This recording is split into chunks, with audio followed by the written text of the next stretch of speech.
Hello, guys, and welcome back to the Healthy Not Complicated podcast. I'm your host, Health Coach Kait, and today we're going to be doing a little bit of a different style topic. We're going to be talking about my double jaw surgery. Now, if you guys have been around for a while, you will remember when I had braces, adult braces. That's one of the things we're going to get into today, what that whole experience was like. But I was still filming YouTube videos throughout the whole process before and after my jaw surgery. Oh my God, watching some of those videos afterwards where my face is so swollen and I can barely move it. I don't know how I was doing it. But anyways, this video and this podcast episode is going to be for anyone who is considering double jaw surgery. I'm going to talk about whether I regret the surgery, things I wish I knew before I had the surgery, and just kind of go through the whole process, including cost and all of that. Now, if you guys have any questions, because let me tell you, before I had the surgery, I had so many questions. You can leave them in the comments down below and I will answer as many as I can. Now, whether you're watching on Spotify, I'm pretty sure you can leave comments on Spotify now, so you can leave those down below there. Or if you're watching on YouTube, of course, just leave your questions in the comment section. Now, I had double jaw surgery in 2021, towards the end of 2021. And at the time, how old was I? Oh my God, that was 3 full years ago now. So I would have been 28 years old. Now, I knew that I needed to have this surgery or that I had a misaligned jaw since I was young. I think the first time that I ever went to an orthodontist was probably in grade 7 or grade 8. So I was in middle school. And look, I'm going to put some pictures on the screen, so if you're watching the video, you can check those out. But there was a lot going on with my teeth. First off, I had to have a palate expander to sort of widen my upper jaw because my 2 canine teeth, they didn't fit in. They were in front and there wasn't enough space for them. Oh my God, the whole experience with the palate expander, that was something else. If you don't know what a palate expander is it's basically like a bar that goes across the top of your mouth. And they give you a little wrench every day. You go in, or my mom went in, put the wrench on the bar and cranked it, I think like once or twice, and it moves your jaw out just like a millimeter. But man, that was painful. I did that in middle school and had braces, and that kind of straightened everything out. I only had braces on the top. I didn't have them on the bottom at that time because they kind of said to me, they're like, look, your jaw is misaligned. You need to have double jaw surgery if you want it to be corrected, but we won't do that surgery until you're 18 and until you've finished growing. So at that point, I was probably like 13, 14, and I was like, okay, just didn't think anything of it. I didn't really think too much about my teeth at that point. Looking back, man. So I guess I'll just tell you what I had done when I did have the double jaw surgery, finally at the age of 28. They moved my lower jaw backwards and kind of straightened it out because it was crooked. They moved my upper jaw forwards and up. So I used to have a very gummy smile. And honestly, this didn't bother me that much until I was kind of in my 20s. I don't remember it bothering me at all. Like when I was a kid or in high school, maybe it did. Oh my God, honestly, this just feels so long ago. But yeah, looking back at photos now, I'm like, wow. I barely even recognize myself in some of those photos. And you can go back to my videos from 2021 and earlier. I don't know who that is. I'm kind of jumping all around here, but it also changed the shape of my nose when I had the surgery. I'll get into that in a little bit as well. But let me tell you, the recovery process, it was pretty extreme. And that's where we're going to get into if I regret it or not.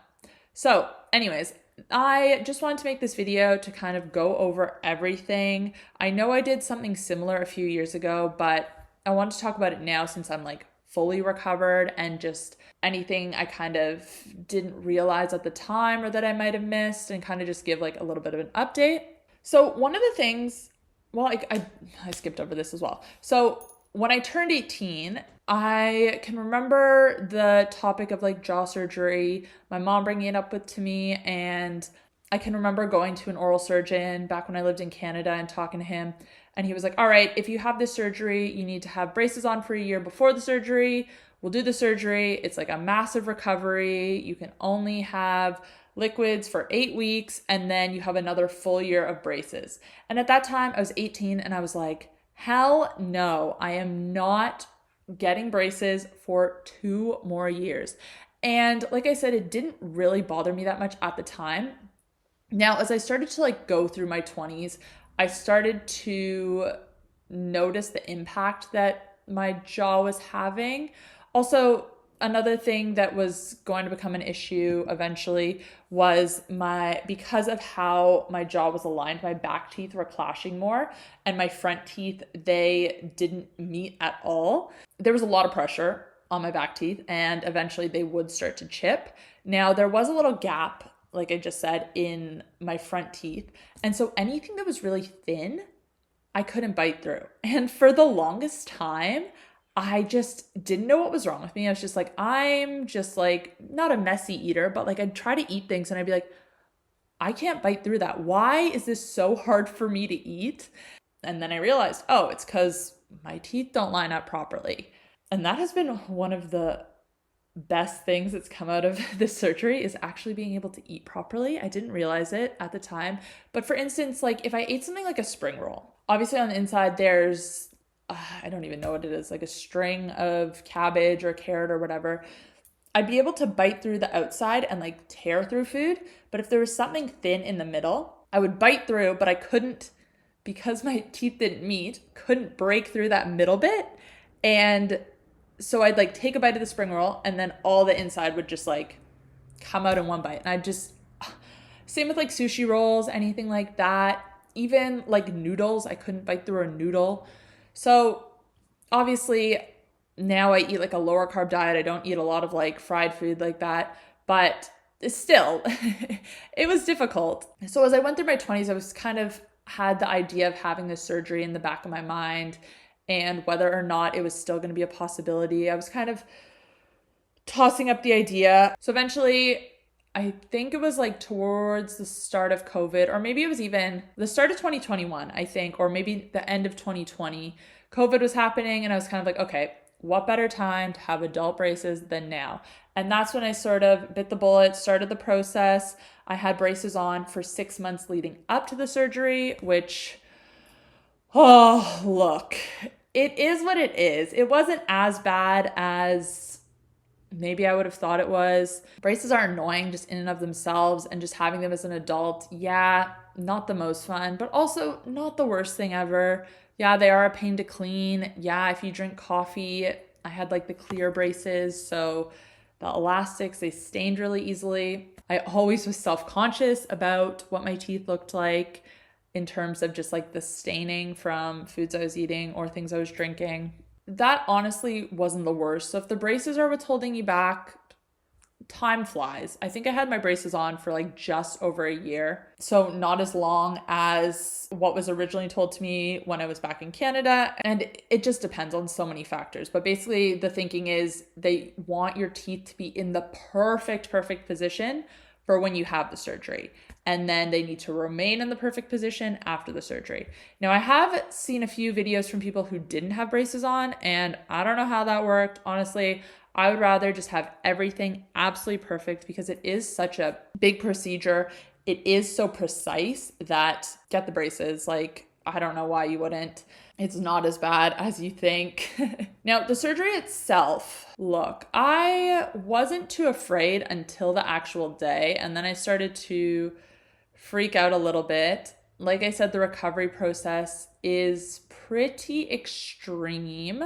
Obviously, they break your jaw in like, well, if you're getting double jaw surgery, they'll break it in like 2 places and then 2 places. If you're just doing one jaw, then yeah, just like the tube, they cut your bones, they move everything around. I have so many screws in my face. So it's a very invasive surgery. In my case, they cut in on both my cheeks and sort of like stuck things in and worked through that way. So I had stitches on both sides. I don't even think you can see the scars anymore. They weren't that bad anyways. It was just like a couple stitches on each side. So it is pretty severe. And I think you really need to have a good support system going into the surgery, because afterwards you're going to be out of commission for at least a couple of weeks. I think the first week was the worst of it for sure. After that, I was able to sort of like move around and function and whatnot. But yeah, that first week, you really need a good support system. You really need someone who's going to be there most of the time for you. I think you need a pretty strong why. Now, obviously, if someone has told you, a professional, an oral surgeon, an orthodontist, that you need jaw surgery, that's not usually coming from like an aesthetic point of view. That's usually them saying you need it for like functionality, or like in my case, to avoid like your teeth chipping eventually.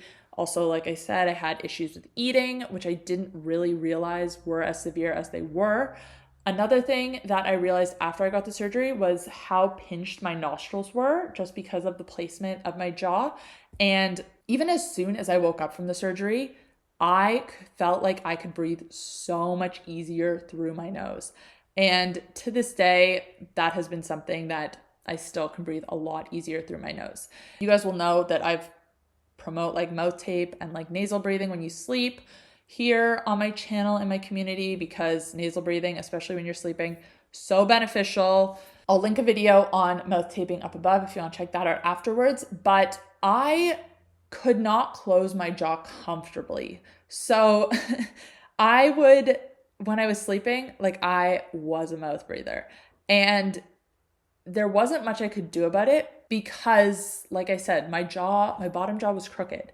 It didn't line up correctly. So this is one of the first things when I saw my oral surgeon that he said to me. He's like, oh, when you close your mouth is closed, but your jaw is still hanging open. Like you've trained your body to close your mouth, but your jaw is still open, if that makes sense. Now I can close my jaw comfortably, no issues. So that was another reason that I really wanted to have the surgery, was because I could nasal breathe when I slept if I used mouth tape, but I could not keep my jaw closed comfortably on its own in order to nasal breathe. And now I don't need mouth tape.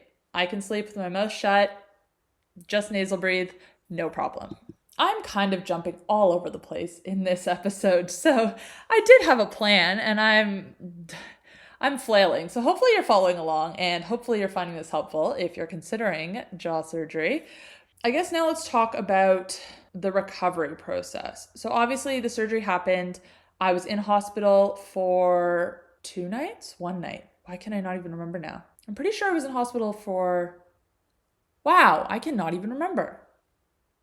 I think it might have been 2 nights. I think they said like 1 night per jaw. Like if you're having just single jaw surgery, that you'd only stay in the hospital for 1 night. So I woke up in the hospital and stayed another night. Honestly, the pain meds, you can't feel anything when you first wake up, and you have pretty strong meds that they give you to take home. So pain wasn't an issue initially.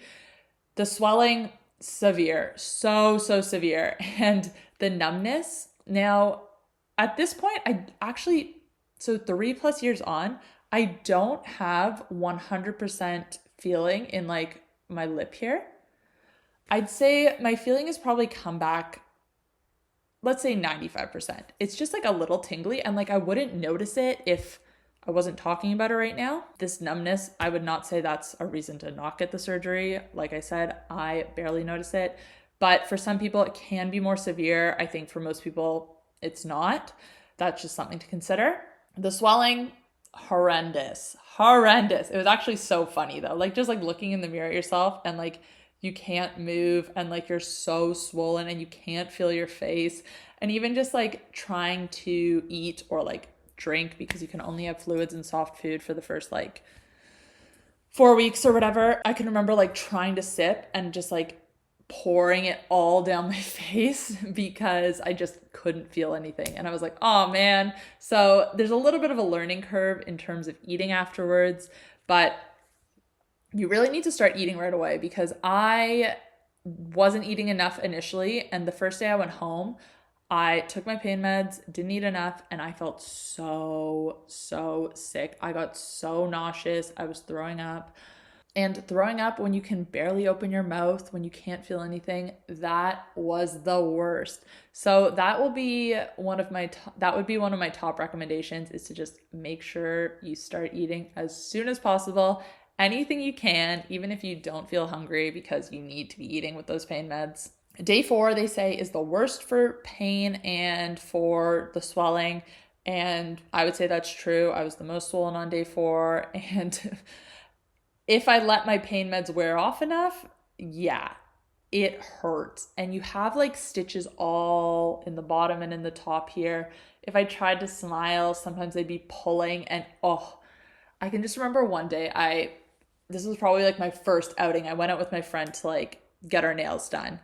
And I was like, all right, I'll be fine. And by the time we were driving home, I could tell my pain meds were wearing off. And she said something so funny. And I was like, trying so hard not to laugh, because when I was smiling and laughing, I could feel my stitches pulling, and I was like, but when you're trying not to laugh, you're just laughing more. Oh my God, that it was so painful, but like looking back, hilarious. So that would be another recommendation, would just be to stay on top of your pain meds.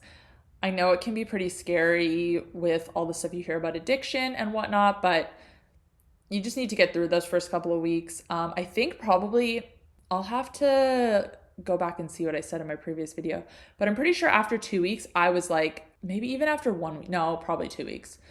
2 weeks, 10 days, something like that. I was off my heavy pain meds and was just taking like Panadol and ibuprofen. And I was really trying to like minimize when I was taking that as well. But I think I stayed with my friend for probably a week after the surgery, and then I came home and was just on my own. Honestly, my next recommendation would be to just try to keep moving and try to get back to normal life and some routine a week after. Like, you want to give your body that first week to fully recover, to be 100% dedicated to recovering.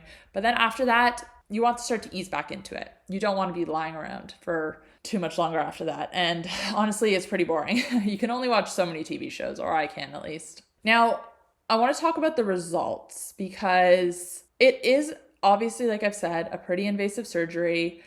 It's an expensive surgery. Honestly, it's not the most expensive. I think I probably paid, the surgery itself was about $10,000, and I think that was with the anesthetics and everything. And then the braces were probably like $2,000 or $3,000, probably in total about $15,000. Not the most expensive surgery in the world, but not inexpensive by any means. And honestly, it probably took about 3 months for the swelling to go like 95% of the way down. They say it takes a full year for your bones to fully heal from it. In all honesty, I have no regrets at all. I am so happy with the results. Like I said, I can close my jaw comfortably. I have no trouble eating anymore.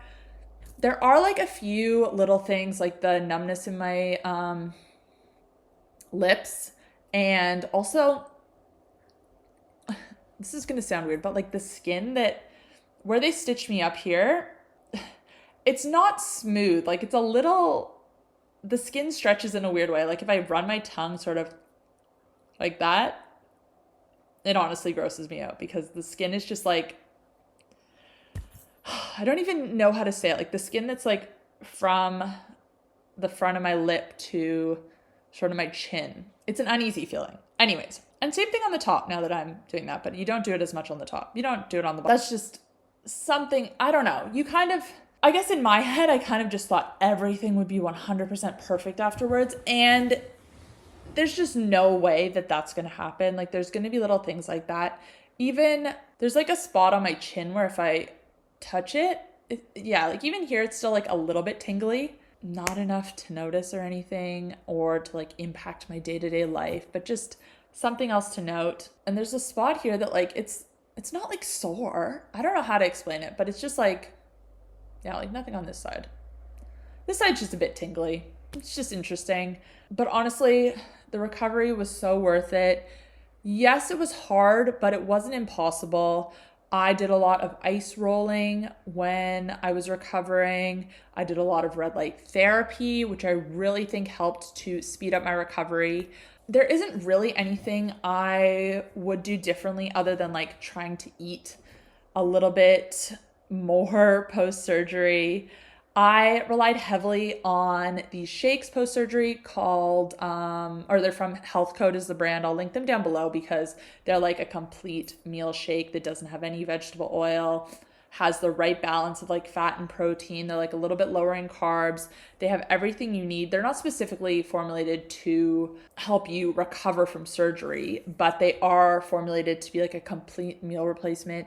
Huge fan of those. I think that they really helped to improve my recovery as well, because a lot of meal replacement shakes, they do have like inflammatory oils in them. They have like soy and things like that, which are not good for keeping your inflammation down. So swear by those shakes. Again, I'll link them down below. Those I think really helped me to speed up my recovery. The red light therapy, like I said, I'll link that down below as well. That was another thing that I think when I went in maybe 4 weeks post-op and saw my surgeon, he said I was recovering faster than like usual. I even think at that time, it would have either been 4 or 6 weeks, I was like allowed to start eating some harder foods, which is sooner than I would have thought. I think I was initially told 8 weeks. But honestly, my quality of life has improved. Like I said, I can eat better, I can sleep better, I can breathe through my nose better.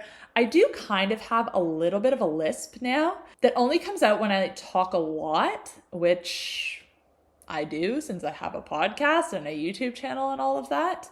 I don't even know if anyone else can hear it, but like sometimes if I'm just like talking, it'll like start to come out and I'm like, oh, like where did that come from? And I think it's just like to do with, again, sort of like the little bit of numbness I have in my lips, or I don't even know.